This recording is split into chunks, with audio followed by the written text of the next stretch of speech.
असतो मा सद्गमय तमसोर्मा ज्योतिर्गमय मृत्योर्मा अमृतम गमय। अर्थात हे ईश्वर, हमें असत्य से सत्य की ओर, अंधकार से प्रकाश की ओर तथा मृत्यु से अमरता की ओर ले जाओ। मनुष्य चाहे तो क्या नहीं कर सकता है। मनुष्य तो बड़ा महान है कि पंक्तियां कई बार सुनी है और वास्तव में मनुष्य है भी महान, लेकिन उसकी महानता तब तक है जब तक वो अपने अंदर समाहित गुणों का प्रदर्शन कर सकता है या प्रदर्शन करता है। मनुष्य में दो प्रकार के गुण होते हैं, पहला है सगुण और दूसरा है दुर्गुण। इन्हीं के आधार पर निर्धारित होता है कि वह मनुष्य अच्छा है या बुरा है। आप लोग शायद सोच रहे होंगे कि आज मैं किस ओर भटक गई और ये क्या बात कर रही हूँ। तो प्यारे बच्चों, ऐसी कोई बात नहीं है, मैं अपने विषय पर ही हूँ, क्योंकि आज के हमारे टॉपिक में जो कवि हैं मैथिली शरण गुप्त जी कुछ ऐसे ही विषय पर बात कर रहे हैं। तो नमस्कार छात्रों, कैसे हो आप लोग और पढ़ाई कैसे चल रही है आप लोगों की।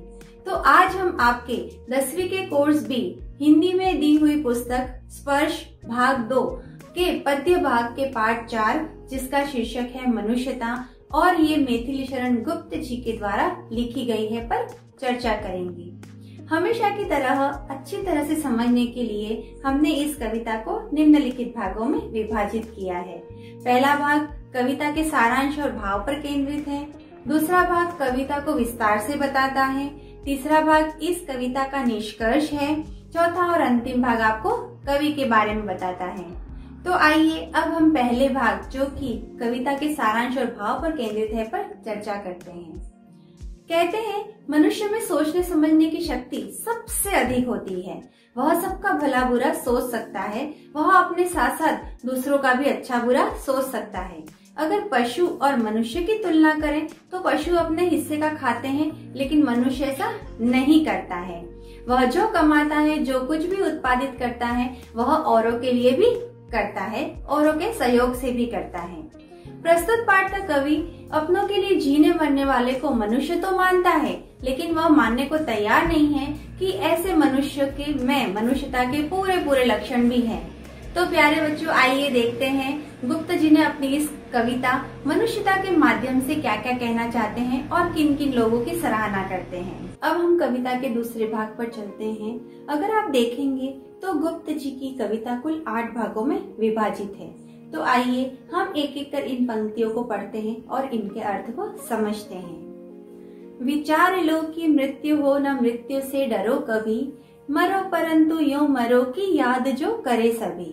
अर्थात यहाँ पर गुप्त जी कहना चाह रहे हैं कि मृत्यु एक क्षण भंगुर है, मतलब हमारा जीवन जो है वह क्षण भंगुर है। यह जानते हुए भी लोग है वह मरने से डरते हैं, मृत्यु से डरते हैं। लेकिन गुप्त जी यहाँ कहना चाह रहे हैं कि हमें उससे डरना नहीं चाहिए। वह कहना चाह रहे हैं कि मरो परंतु यूं मरो की याद जो करे सभी। वह कहना चाह रहे हैं कि हम जी रहे हैं वहां तक तो ठीक है, लेकिन हमें जीना भी ऐसे है कि मरने के बाद लोग हमें हमारे नाम से जाने या फिर हमें हमारे कर्मों से जाने। हुई न यो सु मृत्यु तो वृथा मेरे वृथा जिए, मरा नहीं वही की जो जिया न आपके लिए। आपके लिए अर्थात दूसरों के लिए। यहाँ पर गुप्त जी कहना चाह रहे हैं कि सुमृत्यु, अच्छी मृत्यु उसे ही कहा गया है जो कि वृथा मरे वृथा जिए, उसे सुमृत्यु नहीं कह सकते। वृथा अर्थात व्यर्थ, जो व्यर्थ में जिए हैं और व्यर्थ में ही पैदा हुए हैं और व्यर्थ में ही मर गए हैं, उन्हें हम सुमृत्यु अर्थात अच्छी मृत्यु नहीं कह सकते हैं। अच्छी मृत्यु तो वह होती है जो कि आपके लिए मरे, जो कि दूसरों के लिए मरे अर्थात परोपकार करके मरे, उससे हम अच्छी मृत्यु कह सकते हैं। तो मैं एक उदाहरण के द्वारा आपको ये समझाना चाहूंगी। अभी कुछ दिनों पहले मेरे घर के पास में यहाँ पर एक बहुत ही अमीर व्यक्ति की मृत्यु हुई, लेकिन उसका व्यवहार कुशलता अच्छी नहीं थी, वह किसी से भी अच्छा व्यवहार नहीं रखता था। तो जैसे उसकी मृत्यु हुई, लोगों ने कहा अच्छा हुआ, मर गया।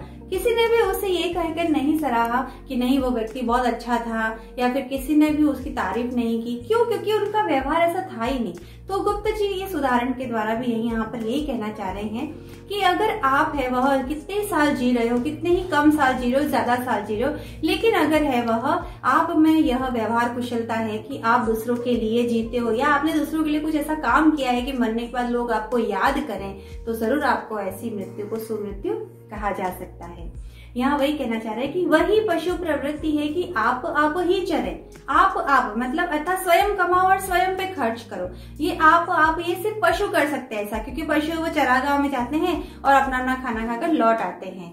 लेकिन यहाँ मनुष्य की बात हो रही है, मनुष्य ऐसा नहीं करता है, लेकिन मनुष्य वही महान है जो कि दूसरे मनुष्य के लिए जीता है। तो बच्चों अब हम दूसरे पैराग्राफ पे चलते हैं। उसी उदार की कथा सरस्वती बखानती, उसी उदार से धरा कृतार्थ भाव मानती, उसी उदार की सदा सजीव कीर्ति पूजती, तथा उसी उदार को समस्त सृष्टि पूजती। अखंड आत्म भाव जो असीम विश्व में भरे, वही मनुष्य है कि जो मनुष्य के लिए मरे। यहाँ पर गुप्त जी है वह मनुष्य की उदारता के बारे में बात करते हुए कह रहे हैं कि उसी उदार की, जो व्यक्ति उदार हृदय है, जो व्यक्ति सहृदय है, उसी की कथा है वह हमें वह पुस्तकों में पढ़ने को मिलती है। अर्थात जो व्यक्ति बहुत अच्छे अच्छे काम करके जिनकी मृत्यु हुई है, उनको हम हमारी पुस्तकों के माध्यम से पढ़ते हैं। उसी की कथा को सरस्वती बखानती है और उसी उदार से धरा अर्थात धरती जो है वह भी अपने आप को कृतार्थ मानती है, अपने आप को वह खुश नसीब मानती है कि मेरी पृथ्वी के ऊपर ऐसे महान महान व्यक्तित्व पैदा हुए हैं।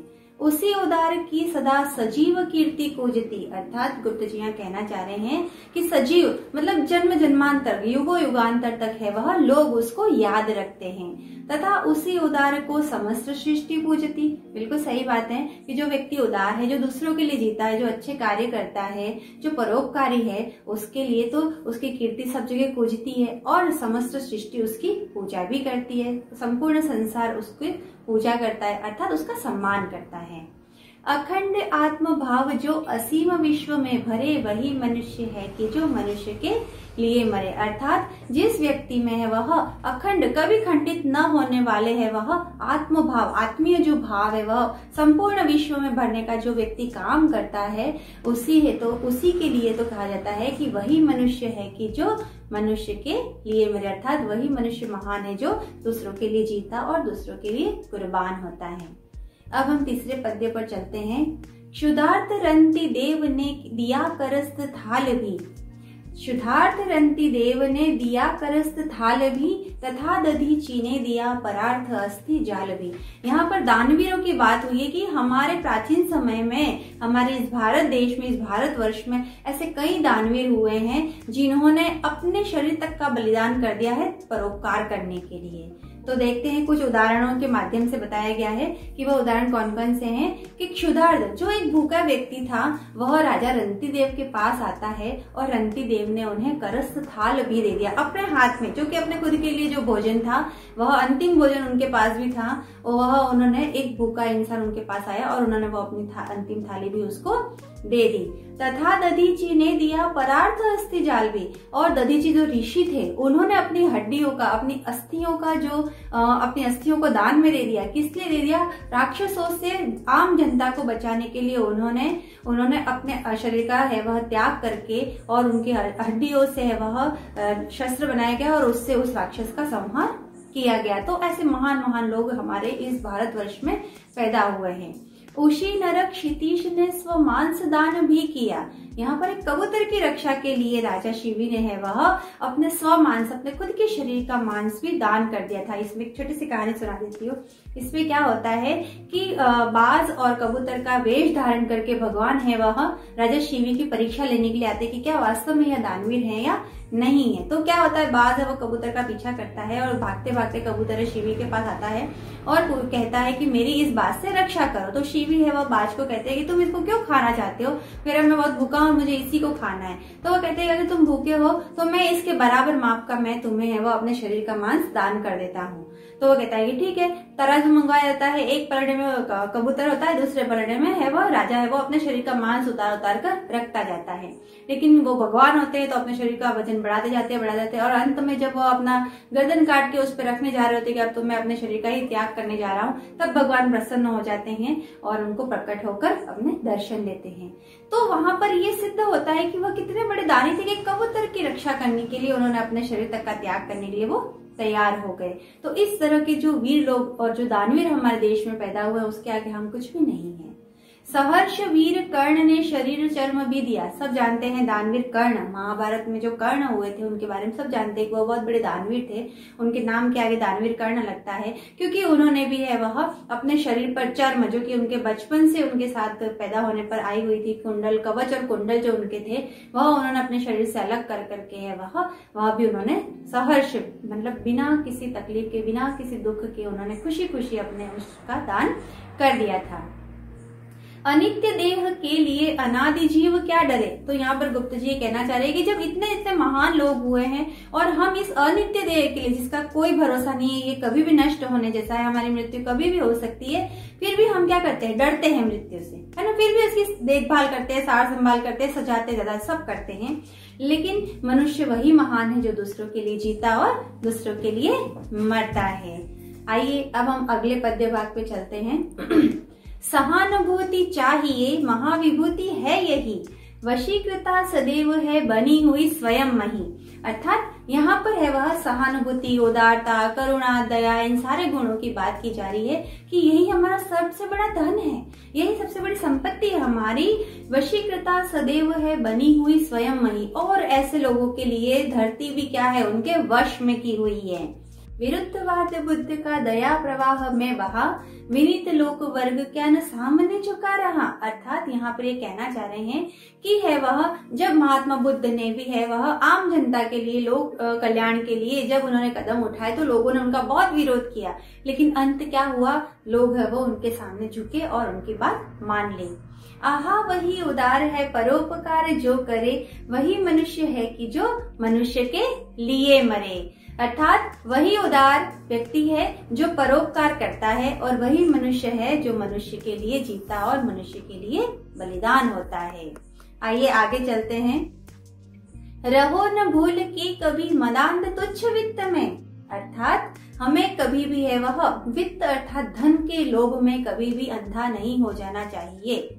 समझ रहे हैं ना बच्चों, हमें भूल के भी कभी भी पैसों के मद में अंधा नहीं होना चाहिए। सनाथ जान आपको करो न गर्व चित्त में। चित्त अर्थात मन और हृदय में हमें भी कभी भी इस बात का गर्व नहीं करना चाहिए कि अरे मेरे पास सब धन दौलत है, सब चीजें हैं मेरे पास, और अपने आप को सनाथ नहीं मानना चाहिए। ठीक है, अनाथ कौन है यहाँ, त्रिलोकनाथ साथ हैं। कवि यहाँ कहना चाह रहे हैं कि इस संसार में, इस धरती पर कोई भी अनाथ नहीं है, क्योंकि अगर हम ये कहते हैं कि जिसके माता पिता नहीं होते वह अनाथ होता है, ऐसा नहीं है। त्रिलोकीनाथ साथ हैं, अर्थात तीनों लोकों के जो स्वामी हैं, जो प्रभु हैं, जो ईश्वर हैं हमारे, वह सबके स्वामी है, सबके माँ बाप है वह। तो इसलिए इस संसार में जब तक भगवान का हाथ उसके सिर पर है तब तक कोई भी अनाथ नहीं है। दयालु दीन बंधु के बड़े विशाल हाथ है। बिल्कुल सही बात है, भगवान के हाथ बहुत विशाल है, वह सबका स्वागत करता है ना, वह सबका स्वागत करता है, सबको संभालता है, सबकी देखभाल करता है। अतीव भाग्यहीन है अधीर भाव जो भरे, वही मनुष्य है कि जो मनुष्य के लिए मरे। वही व्यक्ति भाग्यहीन है जो अधीर भाव भरता है कि अरे सब कुछ होते हुए भी है वह रोता रहता है कि मेरे पास कुछ भी नहीं है। लेकिन मनुष्य वही महान होता है जो दूसरों के लिए जीता और दूसरों के लिए बलिदान होता है। तो आइए अगले पद्य पर चलते हैं। अनंत अंतरिक्ष में अनंत देव हैं खड़े। अर्थात अगर हम अच्छे कर्म करते हैं, यहाँ अच्छे कर्मों की बात हो रही है, अगर हम अच्छे काम करते हैं, खुद आगे बढ़ने के साथ साथ हम दूसरों को भी अपने साथ आगे बढ़ाते हैं, खुद का भला करने के साथ साथ हम दूसरों का भी भला करते हैं, और जब हमारी मृत्यु होती है और हम भला करने के बाद अगर हमारी मृत्यु होती है तो अनंत अंतरिक्ष में अनंत देव हैं खड़े। उस अनंत अंतरिक्ष में है वो जिसका कोई अंत नहीं है, ऐसे अंतरिक्ष में अनेक देवता हैं, वो अपने बाहु फैलाए हुए समक्ष ही स्व बाहु जो बढ़ा रहे, बड़े बड़े अपने बड़े बड़े हाथों को फैलाकर अपना स्वागत करने के लिए वहां खड़े हुए हैं कि नहीं, ये व्यक्ति जो मर के आ रहा है वो बहुत परोपकारी व्यक्ति है, बहुत उदार व्यक्ति, इसने बहुत से लोगों का जन कल्याण किया है, इसके लिए तो हमारे स्वर्ग में इसका बहुत ज्यादा स्वागत है, और भगवान है वह उसको लेने के लिए आते हैं। परस्परावलंब से उठो तथा बढ़ो सभी। परस्पर अवलंब से, अवलंब अर्थात सहारा, परस्पर मतलब एक दूसरे का सहारा बनकर हमें उठना है और आगे बढ़ना है। अभी अमृत्य अंक में अपंक हो चढ़ो सभी। हमें है वह खुद के साथ साथ दूसरों को भी आगे बढ़ाना, दूसरों का भी भला करना है। रहो न यहाँ की एक से न काम का सरे कभी। हमें कभी भी नहीं सोचना है कि मैं अकेला ही सब कुछ कर सकता हूँ। हमें इस पूरे विश्व को अखंड करते हुए, खंडित नहीं करना है, उसे अखंड भाव रखते हुए, आत्मीय भाव रखते हुए हमें है वह अपने साथ साथ दूसरों को को भी आगे बढ़ाना है। वही मनुष्य है कि जो मनुष्य के लिए मेरा, अर्थात वही मनुष्य है जो दूसरों के लिए जीता और दूसरों के लिए बलिदान होता है। आइए तो हम अगले पद्य पर चलते हैं। पुराण पुरुष स्वयंभू पिता प्रसिद्ध एक है, फलानुसार कर्म के अवश्य बाह्य भेद है। यहाँ पर बताया गया है कि मनुष्य रंग रूप आकार और भेद में अलग हो सकता है, लेकिन सबका मन एक है और सबका है वो फलानुसार, सबका एक ही कर्म है। लेकिन हो सकता है कि हम कर्मों के आधार पर अलग अलग हो सकते हैं, हम जाति के आधार पर अलग हो सकते हैं, लेकिन हम रूप रंग में अलग हो सकते हैं, लेकिन हमारा जो मन है हमारा, उस अंतरिक्ष में प्रमाणभूत वेद है। सबके मन में सिर्फ वो एक ईश्वर ही विराजमान है। अनर्थ है कि बंधु ही न बंधु की व्यथा हरे। कितनी गंदी बात है कि अगर एक बंधु, एक भाई है वह, अर्थात एक मनुष्य होकर भी अगर दूसरे मनुष्य की पीड़ा को दूर नहीं कर सकता है, तो यह बहुत ही ज्यादा दुख की बात है, बहुत ज्यादा तकलीफ की बात है। इसलिए हमें ऐसे मनुष्य बनना है जो कि दूसरों के लिए ही जीता और दूसरों के लिए ही मरता। अब हम हमारे अंतिम पद्य पर चलते हैं। चलो अभिष्ट मार्ग में सहर्ष खेलते हुए, अर्थात अभिष्ट अर्थात इच्छित, जो आपका मनपसंद मार्ग है उसके ऊपर सहर्ष मतलब हमें वो खुशी के साथ खेलते हुए चलना चाहिए। और विघ्न विपत्ति जो पड़े उन्हें ढकेलते हुए, अर्थात जितनी भी विपत्तियां आ रही है, जितनी भी मुसीबतें आ रही हैं, विपदाएं आ रही हैं, उनको ढकेलते हुए, उनसे बिना डरे हुए हमें अपने इच्छित मार्ग पर आगे बढ़ते रहना है। घटे न हेल मेल हाँ बढ़े न भिन्नता कभी, अतर्क एक पंथ के सतर्क पंथ हो सभी। कहने का तात्पर्य है यहाँ कि हमें है वह कभी भी एक दूसरे को पीछे नहीं करना है, कभी भी किसी को गिराना नहीं है। हमें उस एक मार्ग पर, उस एक पंथ पर सतर्क रहते हुए हमें आगे बढ़ना है और दूसरों को भी आगे बढ़ाना है। तभी समर्थ भाव है कि तारता हुआ दरे। वाह क्या सुंदर पंक्तियां हैं कि वही समर्थ भाव है, वही सबसे अच्छा भाव है हमारे मन में। कहते हैं कि हमें मन वचन कर्म से कभी किसी की हिंसा नहीं करनी चाहिए। तो यह वही बात है कि समर्थ भाव वही है कि तारता हुआ तरे। खुद को तो तैरना ही है, अर्थात खुद को तो है वो अपने लक्ष्य पर पहुंचना ही है, लेकिन अपने साथ साथ है वह आपको दूसरों को भी तारना है। तो तारता हुआ तरे, वही मनुष्य है कि जो मनुष्य के लिए मरे, अर्थात वही मनुष्य है जो खुद के लिए नहीं जीकर औरों के लिए जीता है और औरों के लिए ही कुर्बान होता है।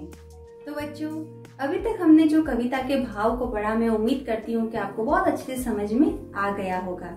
अगर हम हकीकत में देखें तो गुप्त जी की ये रचना एक भावात्मक है और बहुतों को तो काल्पनिक भी लग सकती है, क्योंकि आज के परिवेश में ऐसे मनुष्य बहुत कम देखने को मिलते हैं। लोग स्वार्थी हो गए हैं, देने के बजाय लोग ज्यादा से ज्यादा लेने में नियत रखते हैं। पर बच्चों ये गलत है। आपको जानकर आश्चर्य होगा, ऐसे मनुष्य का स्तर जानवरों से भी ज्यादा नीचे है। सच्चा मनुष्य और इंसान वो है जो दूसरों के बारे में सोचे, दूसरों की मदद करे, जैसा कि गुप्त जी अपनी रचना के द्वारा बताने की कोशिश करते हैं। मनुष्य को वास्तव में ऐसा होना चाहिए। इसलिए बच्चों, इस पाठ में जो आप लोग पढ़ रहे हैं, इसे अपने जीवन में और अपने व्यवहार में लाने की कोशिश करनी चाहिए। इसके साथ अब आओ थोड़ा गुप्त जी के बारे में भी जान लेते हैं। मैथिली शरण गुप्त जी का जन्म 3 अगस्त 1886 में उत्तर प्रदेश के झांसी के पास चीरगांव में हुआ था। ये राष्ट्र कवि थे। राष्ट्र कवि मैथिली शरण गुप्त हिंदी के प्रसिद्ध कवि थे। हिंदी साहित्य के इतिहास में वे खड़ी बोली के प्रथम महत्वपूर्ण कवि हैं। उनकी कृति भारत भारती भारत के स्वतंत्रता संग्राम के समय में काफी प्रभावशाली सिद्ध हुई थी। पंचवटी से लेकर जयद्रथ वध, यशोधरा और साकेत इनकी मुख्य कृतियां हैं। राष्ट्र कवि मैथिली शरण गुप्त की जयंती प्रदेश में प्रतिवर्ष 3 अगस्त को कवि दिवस के रूप में व्यापक रूप से मनाई जाती है। इनकी मृत्यु 12 दिसंबर 1964 को हुई थी। तो बच्चों, कैसी लगी गुप्त जी की रचना और आप इससे क्या सीखे हैं? अपने विचार आप नीचे दिए हुए कमेंट बॉक्स के माध्यम से शेयर कर सकते हैं। तो आज के लिए इतना ही। जल्दी ही मिलते हैं एक नए पाठ के साथ।